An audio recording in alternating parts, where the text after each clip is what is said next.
upper 90s. Spokane and Boise will also hit the mid-90s today, and the extreme heat will continue to raise wildfire concerns in the Southwest, which is also being hit with very warm winds and low humidity. The first round of the U.S. Open is set to begin today in New York. Top seed Jannik Sinner will be looking to defend his title after winning the Open last year. On the women's side, Aryna Sabalenka will be aiming for her second straight U.S. Open crown. You're listening to the latest on NBC News Radio.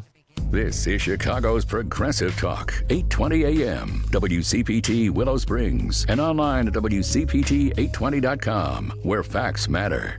You've been working hard all day and didn't have time to catch up on the news during work. And that phone just wouldn't stop. We've got you covered. Joan Esposito, live, local, and progressive. We will fight as many places and as many times as it takes to get this power back. Joan Esposito, afternoons from 2 to 5 p.m., WCPT 820. If cage walls could talk, with Jody Whittaker. I actually learned about you and your sanctuary because of Rocky the Coyote. For those who don't know, Rocky was found as a pup. He was found by some people who thought he was a puppy, and they took him to a local animal shelter, and they realized he was a coyote. He was transported to Illinois' Cook County Forest Preserves and has since been stuck in a tiny cage for more than 5 years now. Pat has graciously and generously offered Rocky a forever home at the Wild Animal Sanctuary, so thank you so much for that. If cage walls could talk, Saturdays at 5.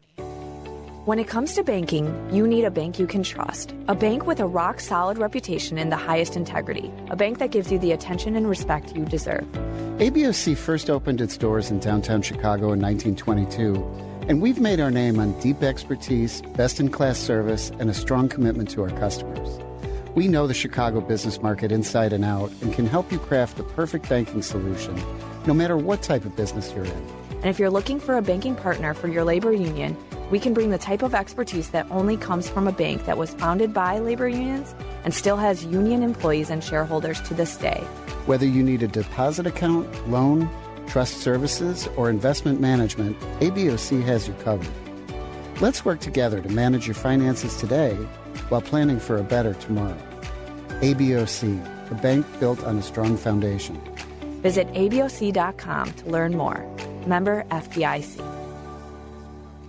Think Theory Radio. Manipulating the masses is more utilizing propaganda, gaining a wide quadrant of the public, where crowd manipulation is more focused, like the divisionary tactics of these political parties. They utilize certain talking points and phrases to target specific groups that they want to maneuver and empower and get them to do their bidding. Think Theory Radio with Damian Perdue.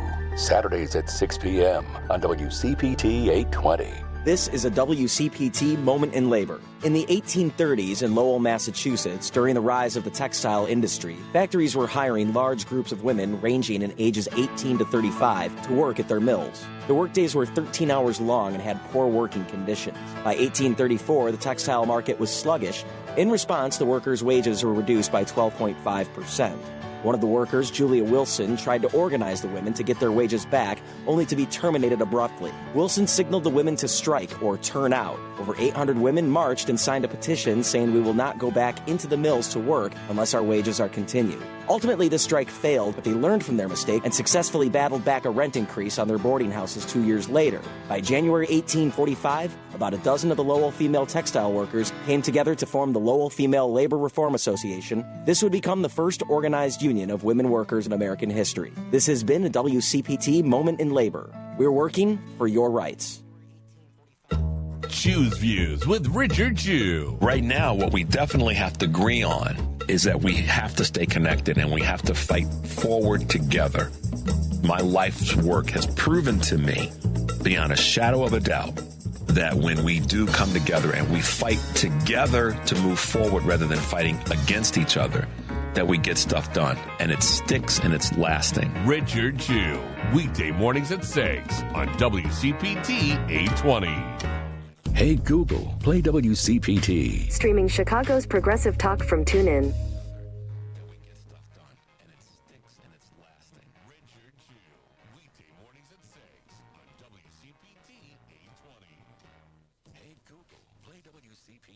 Streaming Chicago's progressive talk from TuneIn.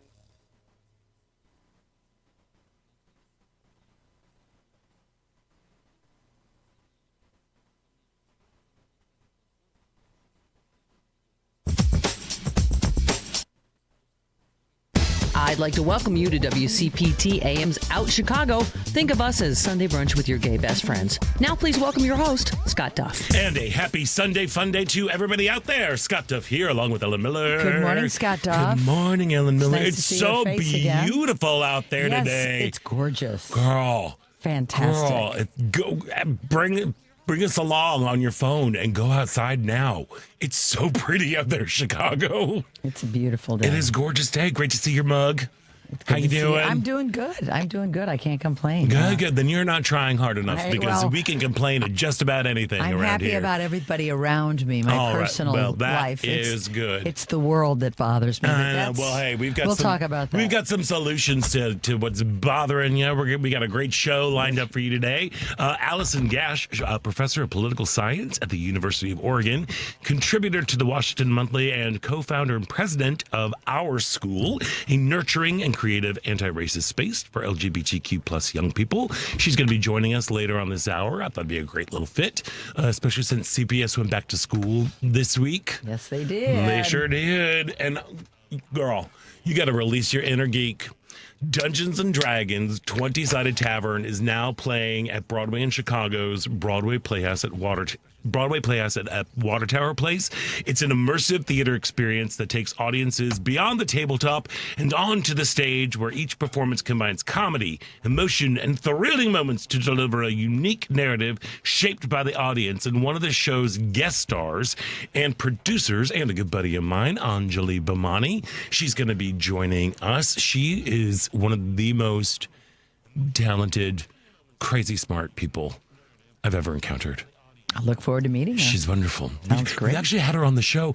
Yeah, her name's familiar. It's been a couple years ago because she's in LA. She came in to do a special reading of the Vagina Monologues. Oh, I remember that. Yes, with our friends Miriam Plotkin and Maya Rosenfeld. Because they all did the show here in Chicago back in the 90s. Right. So they were doing that as a fundraiser.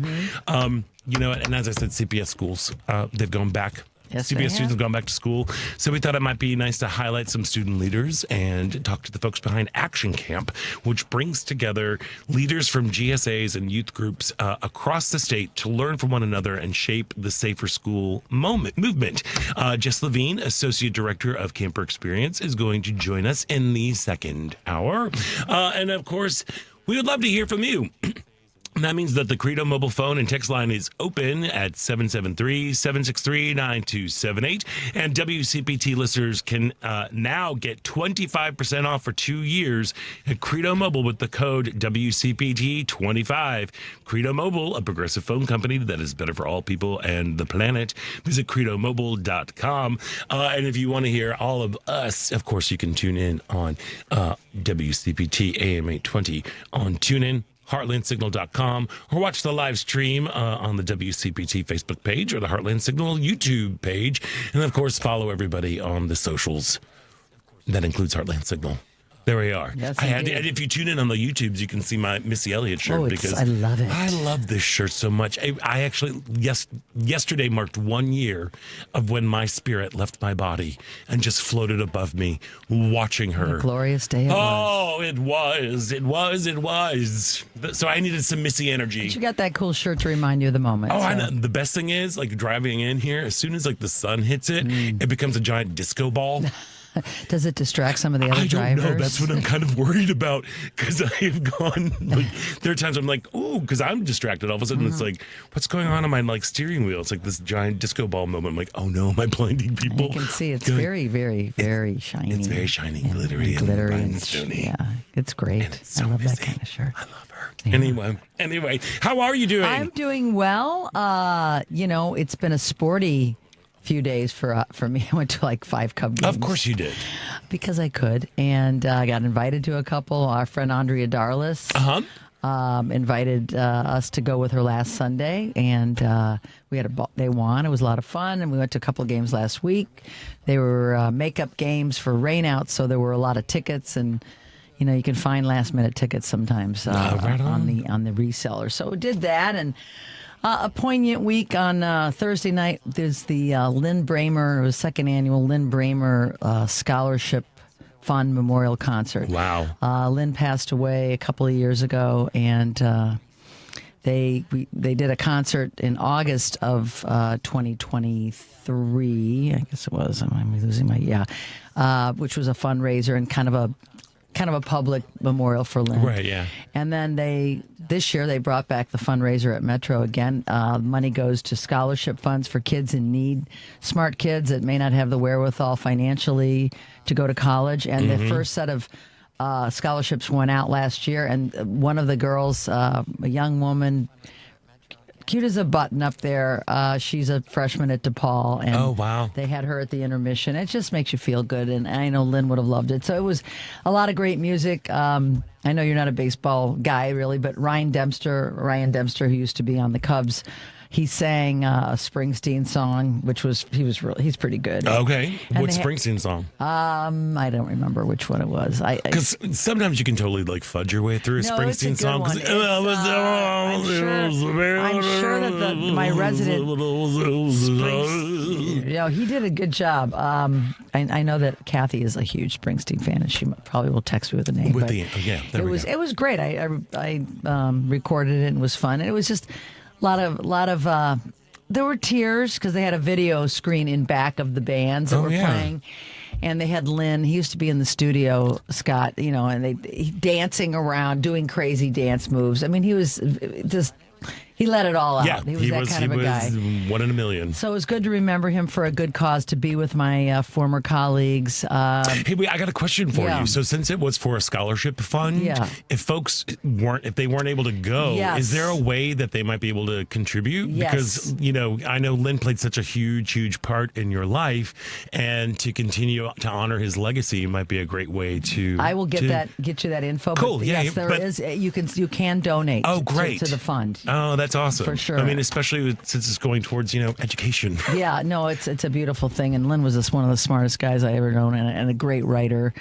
So they had him, on the screen and back, and it was a really special night. And then on Friday morning, I met my sister and went to the funeral for Ryan Sandberg. It was televised, but they were also doing it at Gallagher Way, which it felt good. It was on the big screen. It was from St. Pat's, and it just, I was a big fan of Ryan Sandberg's, as so many people were. I was in my 20s when he joined the team. We're similar age. And those are years that were very special, new in Lakeview, going to a lot of Cub games, working, in radio at XRT. So it was a really special and really beautiful service. The pastor, the priest, Catholic priest, actually had a relationship with Ryan and was telling some good stories. That's when you really, it's all the pomp and circumstance of funerals. But when people can tell you stories about the person that they're honoring, and it really gives you insight into their personality, and it just adds a whole layer of appreciation, I think. And it's fun that you say that, because like my sister, who is also a priest, when she does funerals, like she's always like, she strives for that, let's talk about who this person was and how they moved about in the world, as opposed to their, necessarily their right. He's a sports hero. Right, we know about that, but how exactly? But what kind of a person? What kind of person was he? Yeah, what sort of thing? And I know that's always what she's striving for whenever she has to. And that is a beautiful way to honor people that have passed that you care about. I went to a bunch of funerals a couple of years ago. I went to 3 in a day. 3 in a day. I remember that. And the lesson that I learned, Scott, is try to learn as much as you can about people before they die. Because there were so many things I learned about these men. They were all men. They were my friends' fathers, and another gentleman on the Will's, the bar by my house. And we became good friends. I'm like, I wish I would have known that. I would have talked to them about that. I would have asked them about that. I would have thanked them for what they did. But it seems like we always learn more about somebody after they pass. But, the lesson is learn about the people you care about. Ask them questions. Yeah, that's what it's all about. Yeah. Always ask questions. Ask questions. So it was a great weekend. I did, Scott asked me about this shirt. It says Case Oates. Kathy and I went to the Hideout on Friday night to see a band called Case Oates. It's the artist is Casey Gomez Walker. It happens to be Spencer Tweedy's fiance. Oh, and Spencer is the drummer in the band. He produced the album. It's getting like some critical acclaim. The Sun-Times wrote it up on Friday, and just she's got that. She's got something special. Her style is kind of a talking, singing kind of style. I mean, she sings, but it's that kind of modern style that you're hearing from young, particularly female singers these days. Great songs, great lyrics, great musicianship. Just a wonderful night. And, her mom was there, who I've gotten to know from her other shows. They live in Missouri. Her dad played sax, and he came up and played. He was fabulous. And Spencer's mom, Sue, who I've known for many years, Sue Miller Tweedy. So it was a lovin'. It was a lovin'. You had a very, very big week. I did. And you saw Indigo Girls and Melissa Etheridge last Sunday. Last Sunday, I didn't know what to expect because, everybody's aging and you never know how they're going to do. Both of them knocked it out of the park, Scott. Love it. I know you were sending me videos. I do too. I mean, the Indigos were great. I mean, it's a sing-along, of course. And Melissa, man, she played harp better than I've ever heard her play harmonica. And she played drums along with the drummer. What? Yeah, she got up. She was literally playing along with him for a long solo. And I'm like, I've never heard her in better form musically. Come on, Melissa. So yeah, that's been like the highlights of my life. That's incredible. Since I saw yeah. her. Yeah. So girl, how about you? I bought a trash can. Okay. Like that is the wild life that I am leading these days. Yeah. You know what? No, it's been like There's nothing kind of wrong with that. I know it's been like kind of cool. I will say, working in retail at the snack factory, it has been kooky pants. Just kooky pants. Your store is like one of the busiest stores. It is the busiest store in the region. In the region. And the region goes down to like Louisiana.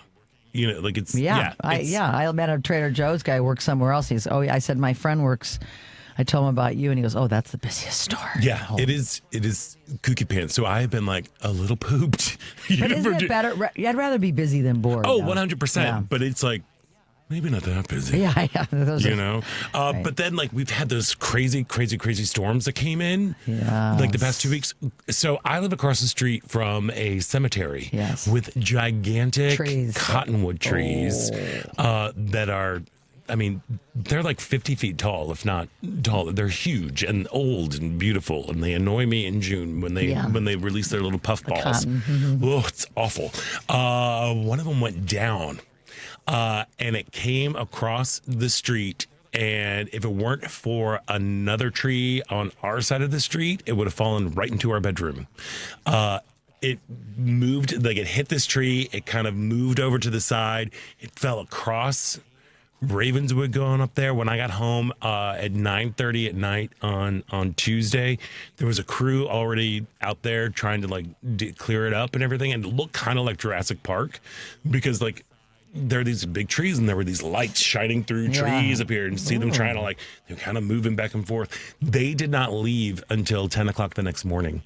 It was just that's the main street. I mean, Ravenswood, right? Yeah, it was just cuckoo bananas doing that, and they're doing all of this construction is driving me crazy. It's driving everybody crazy. Everybody, especially people who live in the suburbs that commute. Oh, yeah. Well, I'm just saying, for some reason, they're doing all of this stuff on the north side right now, like near my place. So, like, you cannot drive down Ridge. They have detoured traffic through Andersonville. You can't make left-hand turns along Ashland or Clark through Andersonville because they don't want them to go down, cut through residential neighborhoods. Good to know, because we go down Ridge to go to Glee Golf. Yeah. Nope. It is you cannot get there. There's a big old, from Clark all the way down to Broadway. How long has that been going on? That's been going on since June. And how long will it continue? September. We're getting close. Yeah. But then they're also redoing Ravenswood. And a lot of the side streets. So it's like, and they're like weird, messed up new traffic, where they're how the traffic works. They put 2 bike lanes on either side of Ravenswood. It is not a wide street. So it looks like it's just one line of traffic that cars can. It's so strange, so very confusing, that Alderman Andre Vasquez had to put out a video to show how to drive down the street. I'm like, this doesn't make any sense. Because not everybody's going to see the video. It's going to cause a lot of problems. Yeah, it's going to cause a lot. So it's just like, it's just been maddening trying to get anywhere. Yeah, it really is. We were last weekend. We were in the suburbs both nights in the western suburbs, and it took an hour and 45 minutes to drive to Willowbrook. It was a perfect storm of air and water show ending, Cubs game, and a storm. Oh, gross. But we had, we had dinner plans. I had the dessert. You know? I was bringing the dessert. Oh my God. It was just, oh God. It's rough out there. Today I use Waze to get into work, and this is our 12th year here. 99% of the time I'm on the Kennedy Expressway. That's the way to get here. I'm on the side streets. Doing side streets now. On the side streets, and it still took me 35 minutes. So it's hopefully the end is near. Please.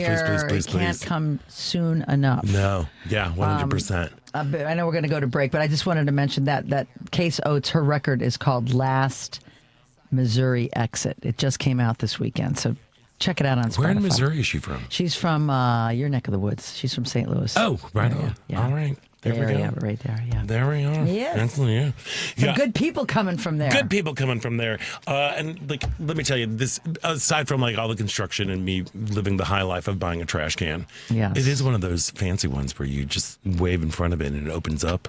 Looks kind of like, do you remember that game, Mr. Mouth?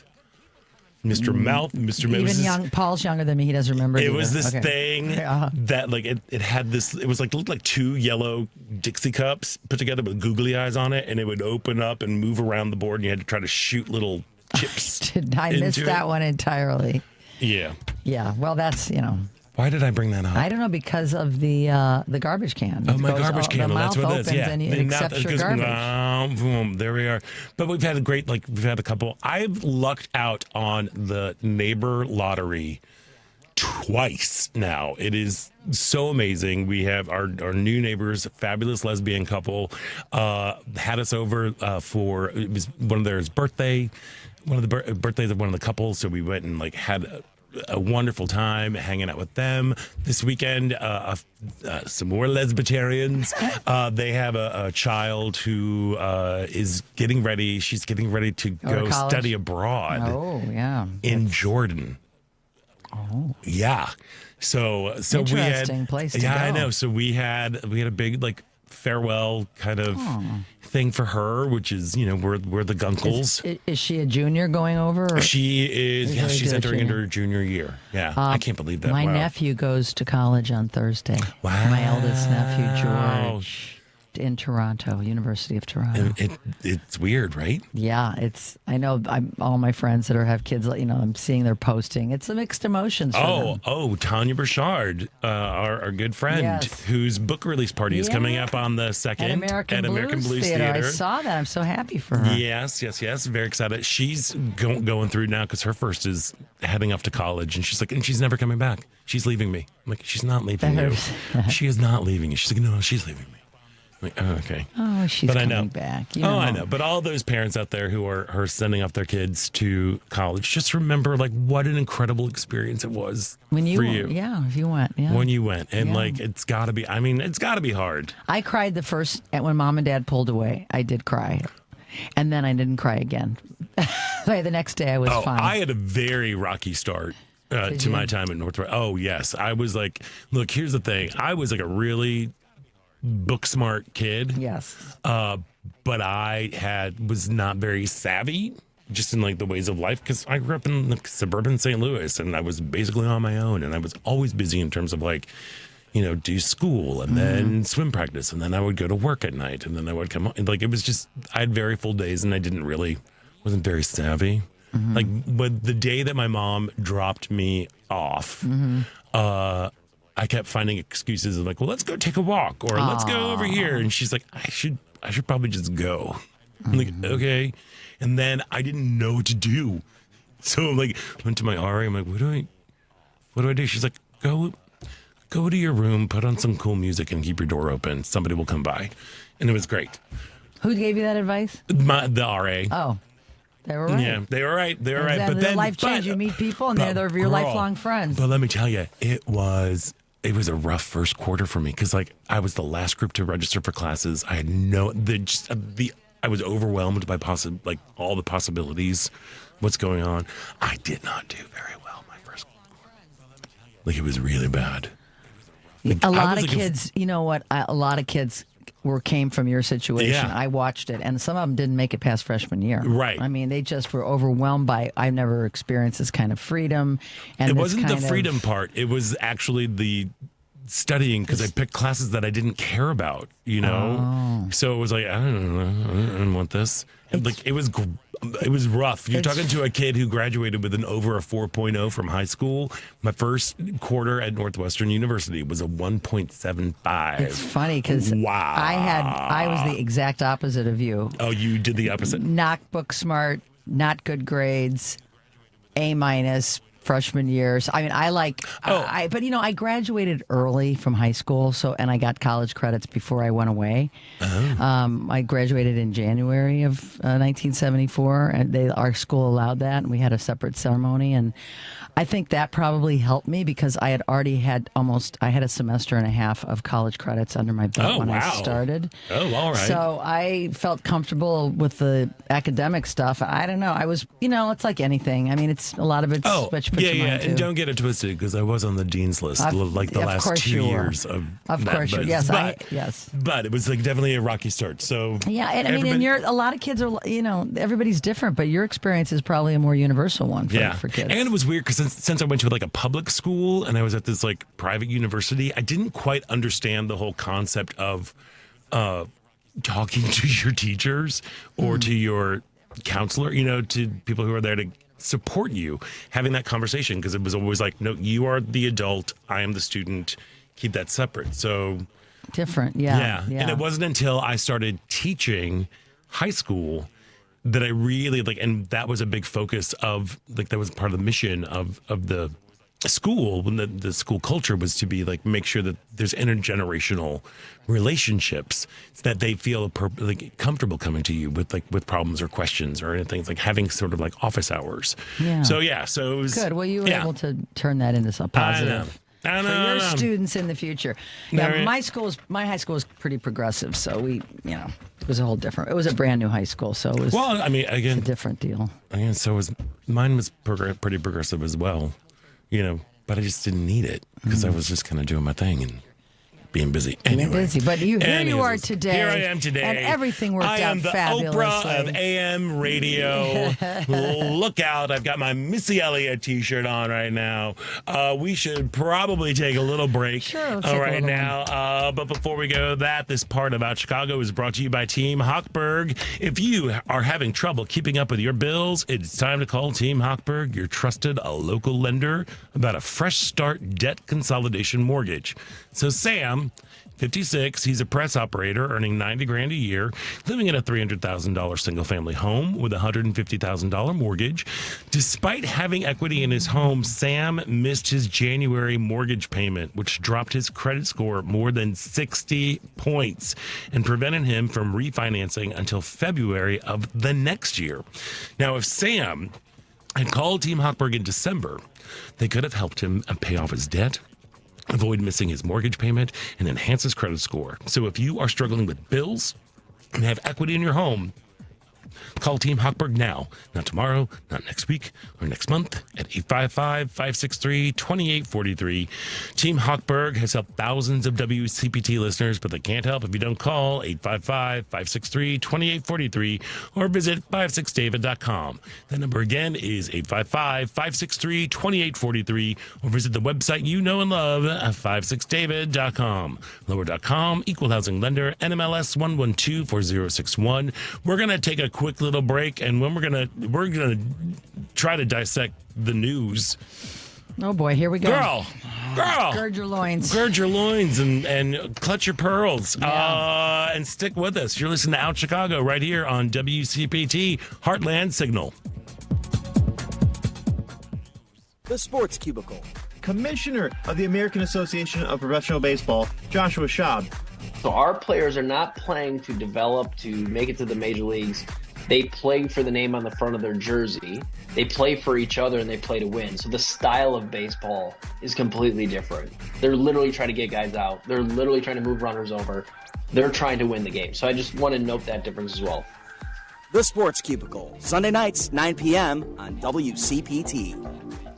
If you're purchasing a new home and working with Rocket Mortgage, listen very closely. Carly, 54, first-time home buyer, income 65 G's a year, contacted Rocket Mortgage for a mortgage. Rocket locked her into a 25-year fixed FHA loan at 6.125%, which sounds great until I reviewed Rocket's loan documents. Carly didn't know Rocket placed her into a 25-year fixed loan, not a 30-year fixed loan like she wanted. Carly also didn't know Rocket Mortgage charged her over $5,000 to lower her rate. I explained why I thought it wasn't in her financial best interest to buy down the rate, and that's why Team Hochberg, not Rocket Mortgage, will be helping Carly with her mortgage. Let's review. Rocket Mortgage placed Carly into a loan she didn't want and didn't understand why Rocket charged her to secure a lower rate. If you want to work with a lender you can trust, give us a call now at 855-563-2843 or visit 56david.com, 855-563-2843 or visit our website 56david.com. Lower.com, equal housing lender, MLS 112-4061.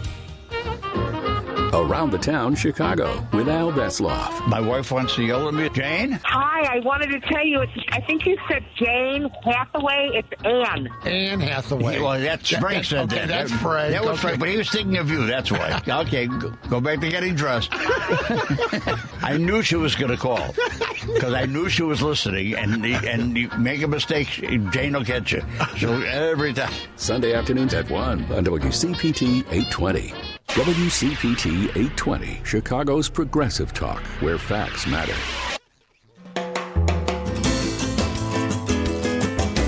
I'm Jen Grosshandler. And I'm Chazzy Grosshandler. We're with the Gender Cool Project, and you're listening to Out Chicago! Woot! Welcome back to Out Chicago. They're having their first benefit coming up. Yes. I know about it. Nice. Well, I'm trying to get them on the show. We got to figure it out. We'll get them. But I know. And hey, it's been a weird week of news this week. So that means that the Credo mobile phone and text line is open at 773-763-9278. And just a reminder, WCPT listeners can now get 25% off for 2 years at Credo Mobile with the code WCPT25. Credo Mobile, a progressive phone company that's better for all people and the planet. Visit credomobile.com. Girl, if we can remember back just to Monday, that the week started out with the Ukrainian President Volodymyr Zelensky and European leaders babysitting Ding Dong at the White House, and it ended. The week ended with a raid of former NSA John Bolton's house, just as transcripts and audio of Gelatine Maxwell's and Todd Blanche's two-day chit-chat was released. What is going on? Shiny object over here. I know. It's all the distraction is so freaking annoying right now. Like, I can't. Epstein. Keep saying it. Keep talking about it. This is a lot of this, the voting, him coming out and saying, we're going to stop mail-in voting and voting machines. Again, part of me is like, well, the minute I heard that voting machine thing, I was like, he said that a couple days after he met with Putin. And sure enough, he comes out later and said, yeah, Putin thinks it's a bad idea too. I'm like, we're living in and show. Let's also not forget, like, in the middle of a press conference in the Oval Office where he just looked weird, no tie and with his little MAGA hat going on there. They're talking about FIFA. And in the middle of the discussion, he stops and he pulls out a picture of him and Putin, saying, you might recognize this guy, blah, blah, blah, and he wants me to sign it. And so I'm going to sign it and send it back to my little boyfriend that I have over there. We have a certifiable lunatic. He is running the country. He is insane. He is really nuts. He is nuts as nuts can be. And what's really driving me crazy is how do other people not see it? Well, Scott, this is me right now. How the Republicans, these fake patriot Republicans, can idly sit by while an authoritarian leader does his thing. Yeah. They're just thumbing. They're just, twiddling their thumbs. Twiddling their thumbs. Thank you. Twiddling their thumbs. these states' rights, patriotic, all-American, Republican, states' rights. And they're listening to a guy saying they're going to send federal troops to Chicago next. Oh, yeah. We'll get into that. I mean, the horror of this party is disgusting. It is, how dare they call themselves patriotic and lovers of democracy, because they are literally handing the keys over to an authoritarian regime. Yeah, and it is. It's just, it's making me crazy. Can you tell? Same. And like, that is the thing that what is it going to take to get these people to understand? Like, no. They're taking away your rights. They are taking away people's rights. This is a slow, not so slow march towards fascism. Yep. That's going on here. You've got, has it been like 2, or are we now in week 3 of the military presence in D.C.? 2 or 3, 2 weeks. I mean, like, everything is all kind of a blur because everything's going on. The way they just gerrymandered, redrew the districts in Texas and everything. The way that he's here's the thing that should be also just really, really just raising your dander, is that he's going after the Smithsonian. He is going after the Smithsonian, particularly anything that has to do with diversity, equity, and inclusion, or telling history in a factual matter. They are whitewashing history. They are removing parts. Now, we've always known that history is told by the victors. And what we have been trying to do as a country in order to form a more perfect union is to get different perspectives on historical moments. That is why there are so many different kinds of museums within the Smithsonian network. They are showing it from perspectives from African American people. They're showing it that there's a Jewish perspective. There's so many different perspectives, and they are cherry picking and plucking things out and erasing them. Forget any LGBTQ plus nods here, because that's now deemed unwarranted. On his social media site, Ding Dong posted, the museums throughout Washington, but all over the country, are essentially the last remaining segment of woke. The Smithsonian is out of control, where everything is discussed is how horrible our country is, how bad slavery was, and how unaccomplished the downtrodden have been. Nothing about success, nothing about brightness, nothing about the future. Like, okay, can somebody please tell me, what were the good parts of slavery? Yeah. I'm sure he'll come up with one, knowing him. I mean, he'll probably go, well, the economy was great. Right. Well, exactly. It's because you had free labor and a community that had zero rights.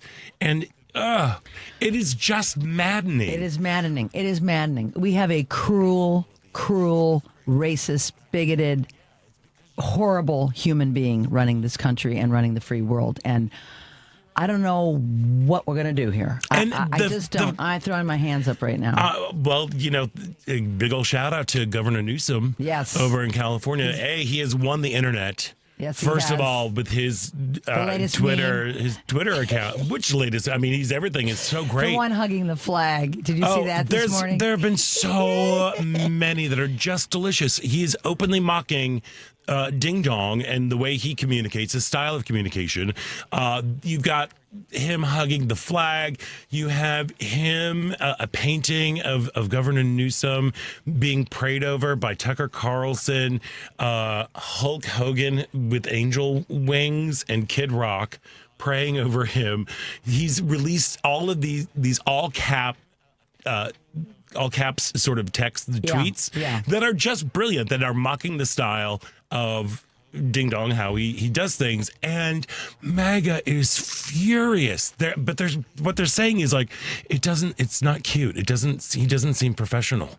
He's the governor of a state. He shouldn't be doing that. Oh, duh. And it's like, wait a second. Yeah. Wait a second. Double standard much? Beyond double, but like, they don't even see the fact that it is like, this is exactly what he does. Thanks for your attention to this matter, and then I'll end it with his initials. This matter. It is kooky. Yeah, we have a lunatic running the country. We are an absolute lunatic. We are living in the upside down. We are. Is what's going on. And did you happen to see Jack White's post? Did you hear about it? Yeah. He Boy, he nailed everything that we're all thinking. He was just criticizing how gaudy and ugly the Oval Office has become. And that set him off. And then Jack White had a really lovely response. The response was to the whole just thing. So precious. Go and just Google that. Google Jack White. I was a casual fan of his. I'm a huge fan of his now. The way he, just that response is just everything. Yeah, it was very much chef's kiss. Yeah, it was. So yeah, I don't. If they can't see that this is just a reflection of this guy's behavior, and Gavin Newsom is mocking him, how are they going to see all the bigger things, or the little tiny chips that are like the death by 1,000 paper cuts that's happening right now to everybody with their liberty? Things are so. They're just bad, and they're getting worse for a lot of folks. And I know that a lot of folks are very, very nervous. I am so happy, and we are so lucky that we live in a state like Illinois, because Governor Pritzker announced the launch of Illinois Pride Connect on Thursday. It's becoming the first state in the nation to offer a legal hotline for LGBTQ plus people. We do have a clip of Governor Pritzker from Thursday. God bless him. Here he goes. I said backstage to somebody, with all the things that are coming at all of us, for us to be able to go on offense and not be on defense is what I love about this state and all of this government. And the state of Illinois today, I am announcing, is launching a first of its kind legal hotline for LGBTQ individuals across the state called Illinois Pride.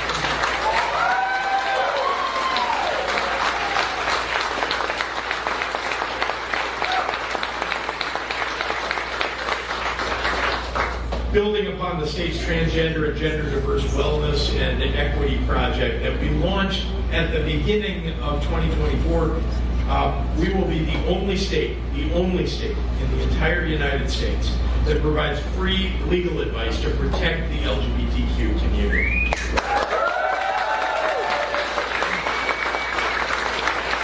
Illinois Pride Connect will provide resources on healthcare and education, on immigration, social services, family protections, and beyond. It will answer frequently asked questions. It'll inform individuals of their rights and provide advocacy tools. Together, we are fighting ignorance with information. We're fighting cruelty with compassion. I mean, and that is my governor right there. We are very, very lucky. We need more people like Governor Pritzker, like Governor Newsom. Right now, the name of the New York governor is escaping me right now. Holcomb. Governor Holcomb. Kathy Holcomb. And Wes Moore from, what state is he from? The small little one. Rhode Island? That's a tiny one. Delaware is a tiny one, this too. Is Delaware, I think. He's great, too. We just need leadership to be standing up, especially when they're talking about sending troops here to Chicago as next on the list. Maryland, he's the governor of Maryland's there. All right, cool. I saw him today on one of the shows, and he was really pushing back. I heard Jamie Raskin said if he could find 2 Republicans, he'd do another impeachment. All right. I mean, there's so many things. Of course, but now we can't find 2 Republicans because everybody's like falling in line. It's a real slippery slope that's happening. It's so slippery, in fact, that we probably should take a break. And when we come back, hopefully we will be able to shed some light and make things a little less slippery when we talk to Professor of Political Science at University of Oregon, Alison Gash, right after this. So please stick around. You're listening to Out Chicago right here on WCPT, Heartland Signal. You know that you can listen to Chicago's Progressive Talk on WCPT AM 820. Stream us live at WCPT820.com and on the TuneIn Radio app. Or you can ask Alexa, Siri, or Google to play WCPT from TuneIn. But now you have another option. We're simulcasting our programming overnights. 8 p.m. to 6 a.m. on WSBC AM 1240 for a clearer reception in and around the city. Chicago's Progressive Talk, WCPT 820. And now overnights on WSBC 1240 AM, where facts matter. Ready to step up your style? Do it in a Porsche. Own the road with power and performance. And find yours at the Porsche Exchange in Highland Park. Our tariff-free vehicles are available for immediate delivery, like the 2025 Porsche Cayenne. And right now, lease the 2025 Macan Electric for only $949 a month for 39 months. Don't miss out on the $7,500 EV tax credit and grab your electric Porsche today at the Porsche Exchange in Highland Park or PorscheExchange.com. $4,929 to its sign excludes tax, title, license, and doc fee. No security deposit required. Expires 9/2/25. This is WCPT 820, where facts matter.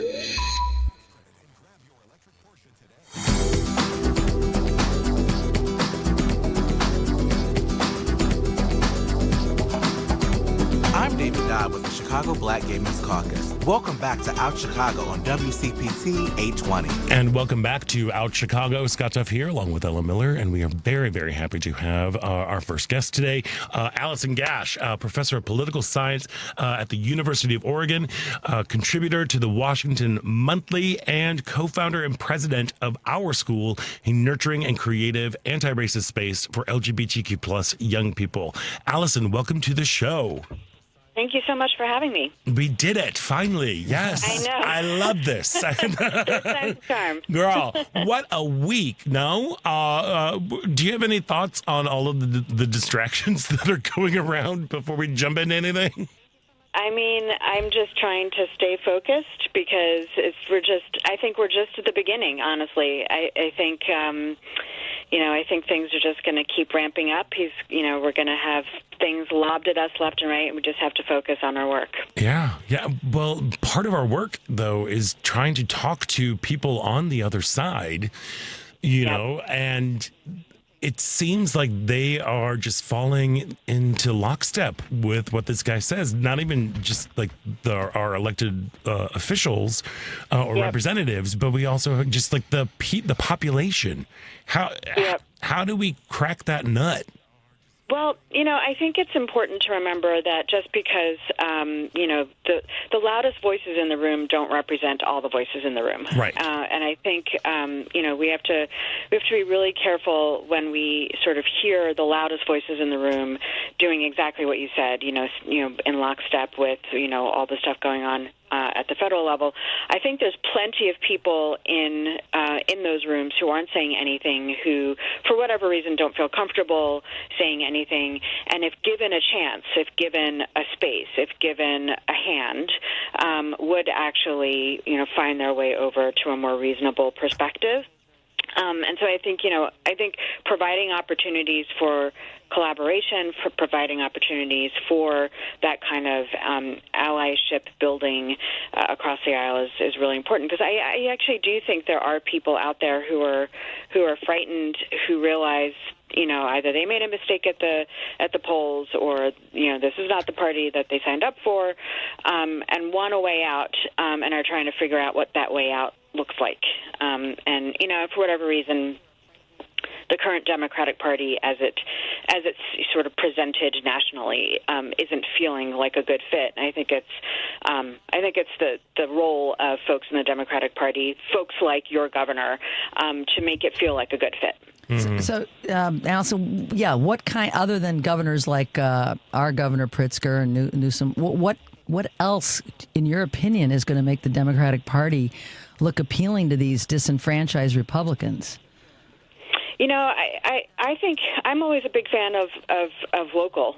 Mm-hmm. I think a lot of people's, political identities and political choices are a function of, what they experience at the local level, or can be a function of what they experience at the local level. I know a lot of communities that are really trying to do exactly, what we've described, trying to think about creating spaces that aren't about partisanship, but that are about dignity, that are about rational policy, that are about public service and mutual aid. And I think if we can continue to do those things, but with some amount of discipline, right? Not just sort of scattershot, not ad hoc, right? Depending on who feels compelled to do so, but really being thoughtful about how we do it and investing some resources into it. I think that's the way that we pick off folks in some of these communities, because it doesn't take a lot. I think that's the story that we're told time and time again, is that the margins in some of these places, not all, right, certainly not as many as we had hoped in the last election, but often it is the case that the margins in some of these places are pretty small. So it doesn't take a lot of that kind of work to make a difference. True. Yeah, and I do love the fact that you're focusing on let's like giving back to the community and mutual aid and finding things that like from a local level. I think that is a brilliant place to start to have these conversations and to reframe it towards like we want the same things. Yeah. It's just how we go about them. That's where there's a difference. Exactly. Yeah. Yeah. Ugh, yeah. Girl. It's just so much, Yep. And then last week we saw the resurgence of Kim Davis. For folks who might not remember who she is, she is the Grumpy Cat sister wife, county clerk from Kentucky, who was jailed for refusing to issue marriage licenses to same-sex couples, and now she is trying to bring her case to the Supreme Court. What exactly is going on, and what are some of the ramifications of that? Yeah, so this is the gift that keeps on giving, as it were. So she, right at the beginning, right when Obergefell versus Hodges was ruled, and the Supreme Court lifted, the remaining bans on same-sex marriage. Right, Kim Davis says, I'm not gonna issue these marriage licenses. I'm not gonna do it. It's against my religious convictions. So she goes to court. And, there are a series of various court battles, some of which she instigated, some of which the folks who were denied wedding licenses instigated. It came to pass that, alas, she needed to provide those wedding licenses, but what her state did is essentially provide a way for the clerks to have their names removed from the wedding licenses, which appeased her. So she felt, okay, all right, I can, quote unquote, sign my name to these wedding licenses so long as my name doesn't show up there, then I'm not associated publicly with same-sex marriage. But several of the couples that were involved filed suit in civil court and essentially said, we want damages for the treatment that we received from Kim Davis. And so, through a series of those court cases, there were jury awards awarded to some of these couples. And she has decided that she doesn't want to pay the money that she is required to pay these couples for the damages that she caused by not giving the wedding licenses. So this particular case is not about her right to not offer wedding licenses, because she's, the state sort of fixed that for her. Her particular case is about not wanting to pay the money that she has been told she has to pay by, several levels of courts. So she is taking this case to the Supreme Court to say, A, I shouldn't have to pay the money, and B, I only have to pay the money because you all ruled that marriage equality should be legal and that there can't be any bans on same-sex marriage. And if you could just go back and redo that case, I wouldn't have to pay my money, and we could have the bans back in place. Okay, this is so messed up. Just like her dear leader. Yeah. It is so messed up. But so, do you think, because it's such a flimsy case, like you were saying, it's like, I don't want to pay this, so I'm going to take it to the Supreme Court. Is there a possibility of that actually opening up the door for them to look at Obergefell? Well, if you had asked me 2 years ago, I would have been like, heck no, of course not. Obviously, any rational person would see that this is not a thing. But, this time around, it's hard to say. With the Supreme Court, it just takes 4 justices to decide that they want to hear a case, even though it typically takes 5 to rule on it. So we're just talking about 4 folks on the court wanting to hear this particular case. And remember, this is not going to be the only bite at the apple, unfortunately, for marriage equality. There's going to be other cases that come up. The issue is going to be an issue of standing, fundamentally, right? Meaning who has an actual direct harm as a function of this particular ruling in Obergefell or the fact that there aren't these bans on same-sex marriage, who is harmed by it. Kim Davis is saying she's harmed, right, and Alliance Defending Freedom, who's representing her, is saying she's harmed directly because she's got this actual bill she needs to pay. But there may be other ways that states can show their harm and bring a lawsuit that feels a little less flimsy or unstable. So it could be that there are 4 people on the court that want to hear a case that could reverse Obergefell, but maybe you don't want to hear this particular case because this particular case doesn't feel relevant, right? You could rule in Kim Davis's favor without overturning Obergefell, right? You don't need, the addition of we think Obergefell needs to be overturned, it's an add-on, right? It's not relevant to the direct claim that she's making, which is functionally about this sort of jury trial. And so, it doesn't match up as well as perhaps another case could. And so we may have 4 that want to take a case, but we may have 2 of those 4 who don't want to take this case.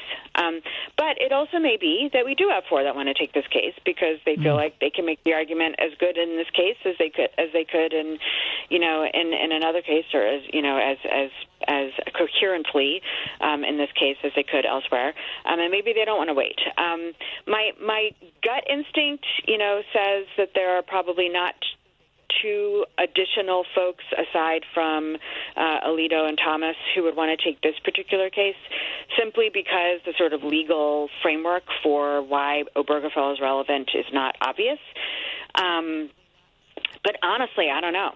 I mean, it's crapshoot. Girl, that sound you hear right now is my eyes rolling back into my head, going like, this is so dumb. What? First of all, what harm is actually happening to people because people of the same sex are getting married? Show us the harm. There's none of that. Yeah. Girl, Alison Gash, I could talk to you for about 74 hours, but unfortunately we are running out of time. How can folks follow you, see what you're up to, what you're writing about, and we would love to have you back on the show sometime. I would love to come back. I love, being able to talk with folks who are smart and doing good work and trying to educate folks, and so definitely sign me up. I write quite a bit for Washington Monthly, so, you can always find my stuff there.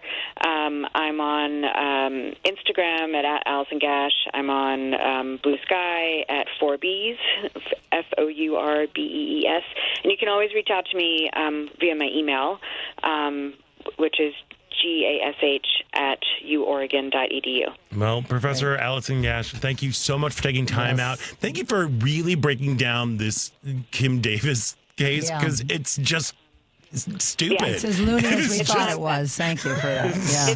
It is literally as stupid as you thought it was. Yes, there we are. Okay, good. Thank you for confirming that. You're welcome. Alison Gash, thank you for Allison. joining us today. Enjoy a beautiful Sunday. We are going to take a quick break, and when we come back, it is the second hour of Out Chicago right here on WCPT Heartland Signal. Driving it home with Patty Vasquez. Hold on a second. I'm going to take this on the air. Hey, Steve Lessman, this is Patty Vasquez. We're live on the air. Are you really calling me? Is the sales department calling me live on the air? Hey, Steve. Steve, you're on the air. Did they make You've done that to me. You could know Art from WCPT. Why are they calling you? I have no idea. He just saw me in the hallway. Come on now. Patty Vasquez. Weeknights 5 to 7 on WCPT 820. Facts matter now more than ever. This is WCPT 820, Chicago's Progressive Talk. We're your source for truth. NBC News Radio, I'm Lisa Carton. Vice President J.D. Vance is expressing confidence the U.S. can end the war between Russia and Ukraine. In an interview with NBC's Meet the Press, Vance said meaningful progress is taking place and will push the conflict toward an end. we're going to eventually be successful or we'll hit a brick wall. And if we hit a brick wall, then we're going to continue this process of negotiation, of applying leverage. This is the energetic diplomacy that's going to bring this war to a close. His comments come after President Trump said he'll know in 2 weeks if he made any progress in bringing peace to Ukraine. Trump has attempted to broker a peace deal, meeting with Russia's Vladimir Putin, then with Ukraine's Zelensky and U.S. European allies. A group of Texas residents are suing Governor Greg Abbott over a new congressional map designed by state Republicans to give them more power. The plaintiffs are alleging that the new map, which will give the GOP 5 more seats in the U.S. House, is racially discriminatory and violates voter protection. The 67-page complaint also argues that redrawing congressional districts mid-decade is unconstitutional. The map was adopted early Saturday on a party-line vote over staunch Democratic opposition, which accused Republicans of gerrymandering. Officials in Louisiana say crews are still on the scene of a fire at a large manufacturing plant that forced a mandatory evacuation order. Friday's explosion rocked the town of Roseland, east of Baton Rouge. As of Saturday night, the fire was 90% contained. No injuries were reported, but Louisiana State Police are urging nearby residents to remain inside as hazmat teams collect samples in the area. The Powerball jackpot is now a whopping $750 million for Monday night's drawing. The grand prize will be the 10th largest of all time after no one matched all 6 numbers in last night's drawing. You're listening to the latest on NBC News Radio. This is Chicago's Progressive Talk, 820 AM, WCPT Willow Springs, and online at WCPT820.com, where facts matter. From energy to public health, extreme weather, the economy, and more, Climate Connections makes the global local. Hear it weekdays during the Tom Hartman program and during Joan Esposito, live, local, and progressive. Right here on WCPT 820, Chicago's Progressive Talk, where facts matter. The Hal Sparks radio program. We wouldn't even have Tesla if it wasn't for Barack Obama. Obama insisted that there be funding for electric car companies in the rescue package in 2009. And Tesla was the single biggest beneficiary of it because they were further ahead, because Elon Musk had bought Tesla as a company outright and was pretending to run it, as he does right now. Hal Sparks. Saturdays from 11 to 1 on WCPT 820, Chicago's Progressive Talk. Excuse me, miss. Can I ask you a question? Sure. Can you recommend a bank that offers a full suite of commercial banking products along with excellent service? Yes, ABOC. What about a bank that has been in Chicago for more than 100 years and really understands the local business climate? ABOC. But I manage a labor union. Can you recommend a bank that really understands how labor unions operate and what banking products they need? Again, ABOC. ABOC first opened its doors in downtown Chicago in 1922 and understands the local business climate better than anyone. ABOC was founded by labor unions and still has union employees and shareholders today. So they really understand how unions tick and how their needs may be different. But whether you're with a labor union or another type of business, whether you're large or small or something in between, ABOC will always make you feel like you're their most important customer. Visit ABOC.com to learn more. Wow, thank you, random person on the street. I'm going to visit ABOC.com today. Member FDIC. You're listening to WCPT 820, because facts matter. I'd like to welcome you to WCPT AM's Out Chicago. Think of us as Sunday brunch with your gay best friends. Now please welcome your host, Scott Duff. Welcome back to the second hour of Out Chicago. Scott Duff here, along with Ellen Miller, just rolling along Yes, we are. on this beautiful day. It is a beautiful late summer day. We've got a great second hour lined up for you. A little bit later on this hour, we are going to be speaking with the Associate Director of Camper Experience for Action Camp, which brings leaders from GSAs and youth groups from across the Gay state. straight alliances, for those that are listening. It's also now Gender and Sexuality Okay, good to Alliance. clarify, because not everybody knows. Right. Thank you very much for that. Because it used to be Gay Straight Alliance when Yeah. they first started, and now it's expanded more to like Gender and Sexuality Alliance. Okay. You know, let's not be so binary. Yes. Not just gay and straight.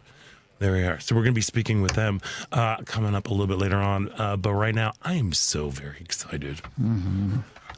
Speaking of rolling along, see what I did there? Because we're about to release our inner geeks here. Because Dungeons and Dragons 20-sided Tavern, see, rolling along.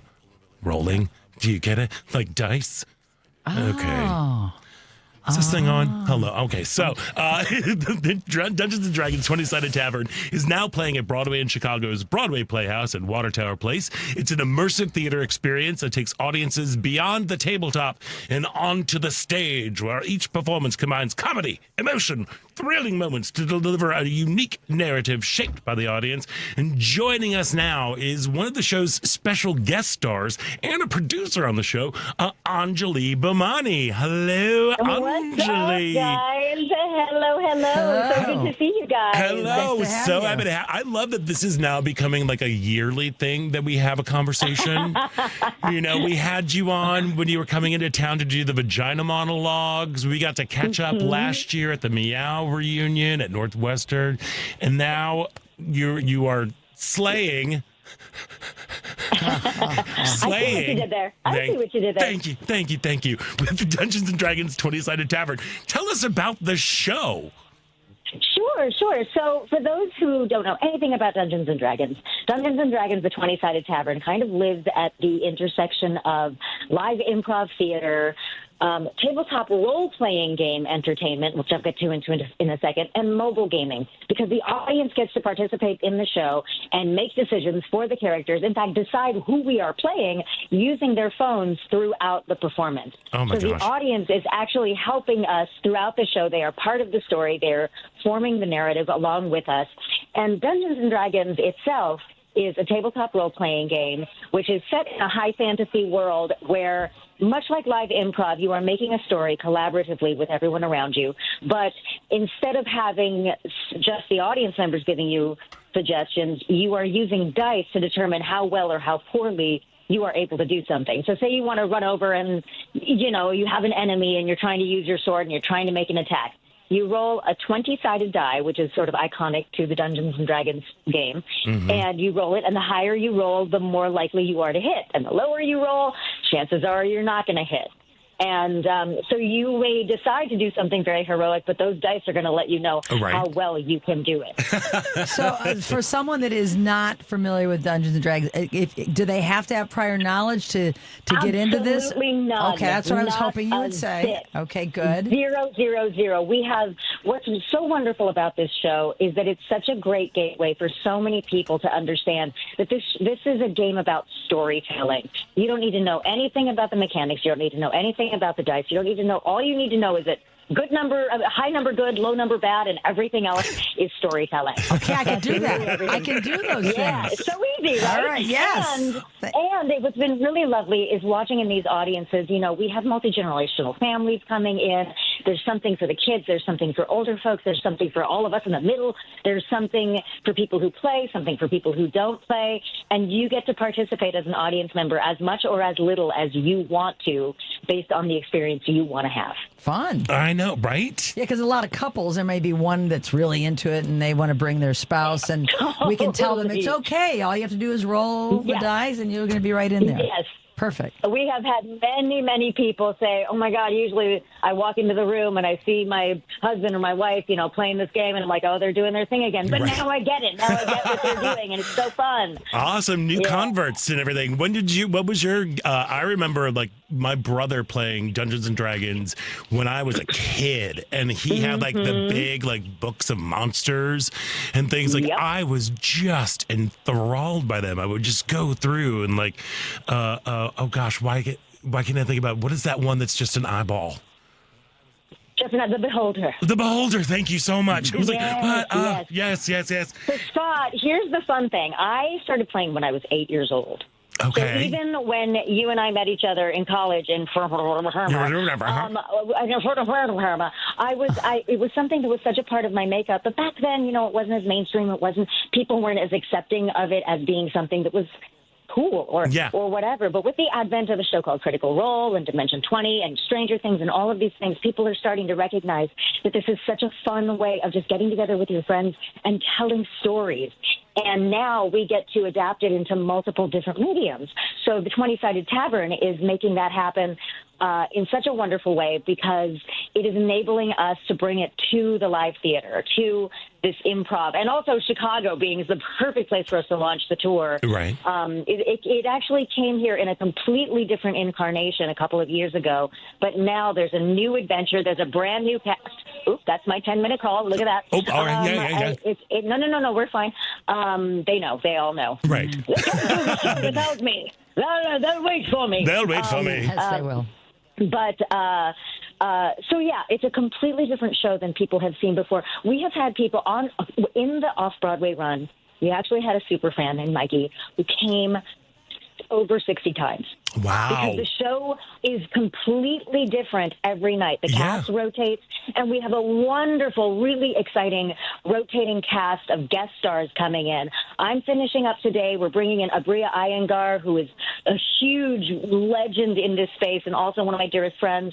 We have Erica Ishii coming in. We have Damien Haas coming in. We have Jack Zwipper from Boston. We have all sorts of people coming in as guests to jump into this kind of improvised magic. But the stars of this show, I don't want to downplay how amazing our guest stars are or myself, but this cast is absolutely extraordinary. The way they work together on stage, I am mind blown. Look, I've got goosebumps so right now here. thinking about it. Like, it sounds just so thrilling and so just fun, just like go and like get into a completely different world, watch people create things right in front of your eyes. They have to take audience suggestions and audience input and how everything works. Like, how much fun is this show? How in the world did you get involved with this madness? Mm-hmm. Okay, well, obviously I'm kind of involved in the Dungeons and Dragons world in my, obviously my day job is acting. We know this. I do television and I do voiceover and all of that. But I'm also in this tabletop gaming world and video game world. And I went to see the show when it was off Broadway, and I immediately sat down with the executive producer, this wonderful gentleman named David Carpenter, who also created the platform that we use to enable the audience to use their mobile phones. It's called Gamiotics. So I sat down with him, and I was like, when am I doing your show? Because I'm coming in to do your show.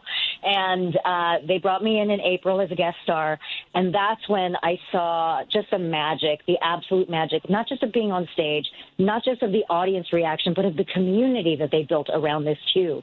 Because so many people really understood that this is a safe space.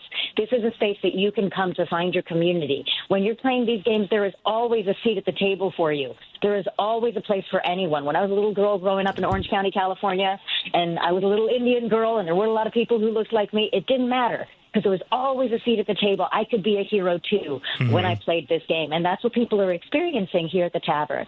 So when I saw that, I just was like, that's it. I got to come in. I got to be a part of bringing this to the world and bringing this to the rest of the country, because there are so many cities that are not really well served when it comes to new theater or groundbreaking theater. And so we're taking it all over.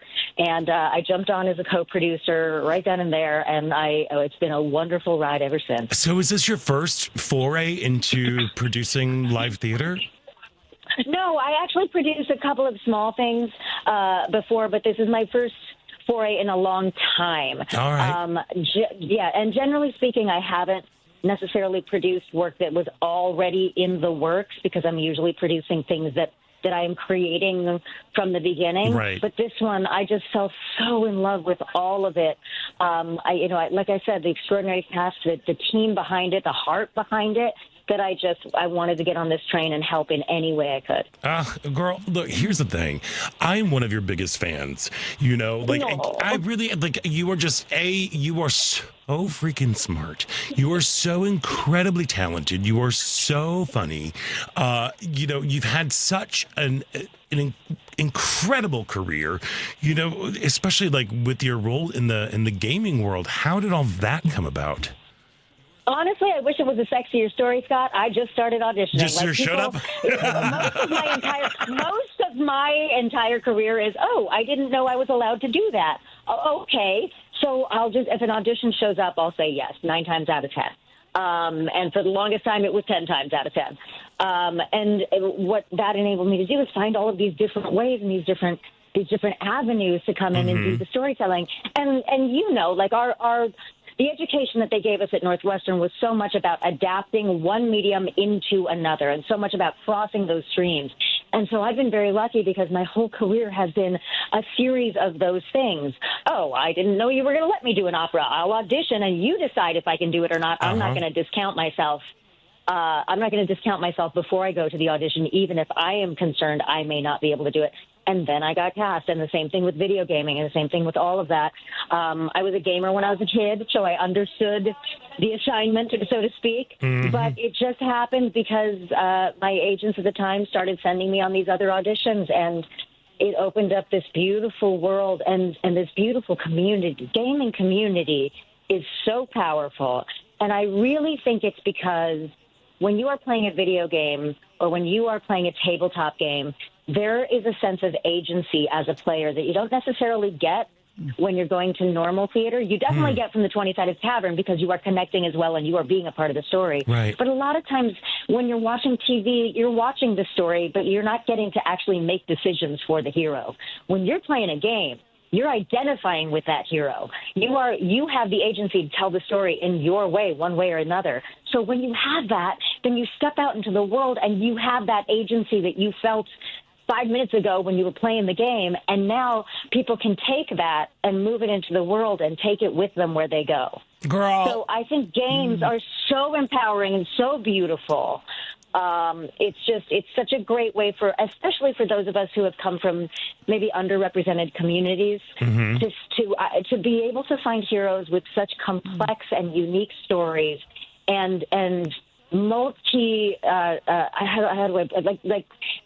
have a character named Symmetra who is an Indian architect who is on the spectrum, and so she's a female in STEM on the spectrum, and she's a superhero. So that multi-intersection of all of the different levels of who she is, plus her backstory, which is extraordinary, we get these complex and unique characters that are not based on one aspect of who they are. And when people get to see that, when they see humanity represented that way, that's where the normalization comes. That's where we all start connecting with each other, because no matter what, there is someone for you to identify who is powerful in that game. Oh, my gosh. Speaking of a beautiful, remarkable, and inspiring, that is you to the core. No, you were born to play this role, I'm telling too. you. Well, this is amazing. Like, again, we were talking like Broadway and TV and movies and video games, a career that spans all sorts of media. And I love how you were able to be like, oh, yes, we were taught how to adapt one thing into another thing. It's just perfect. Anjali Bhimani, I know this is your last show, and thank you so much for taking time out because you're about to go on stage, literally. Friends out there, don't miss Dungeons & Dragons 20-Sided Tavern. It's now playing through September 28th, so you got a couple more weeks to go check it out.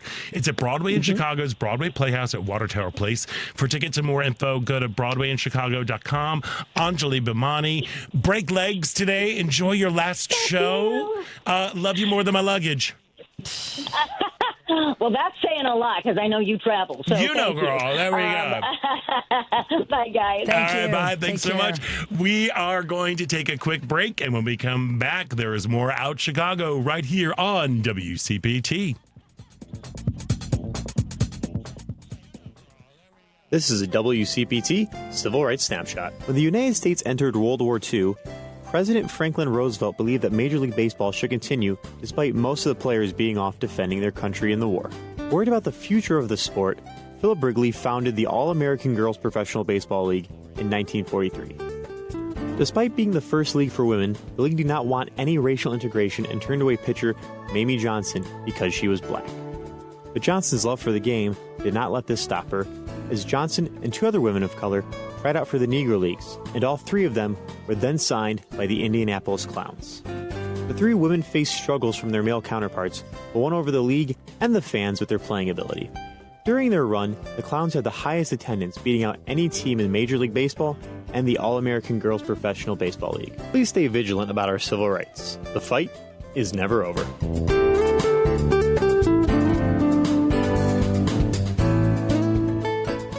Is your upper floor too hot in the summer? Are energy bills climbing with every degree?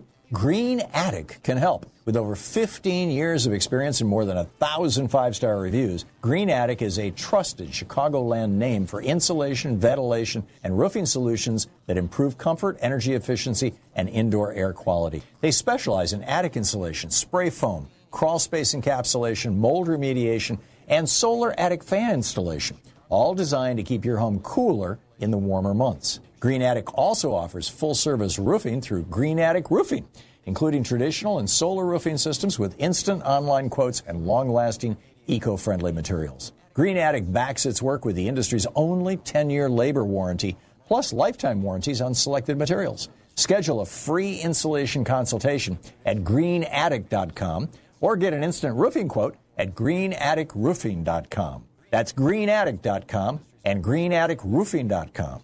Alexa, play WCPT. WCPT from TuneIn.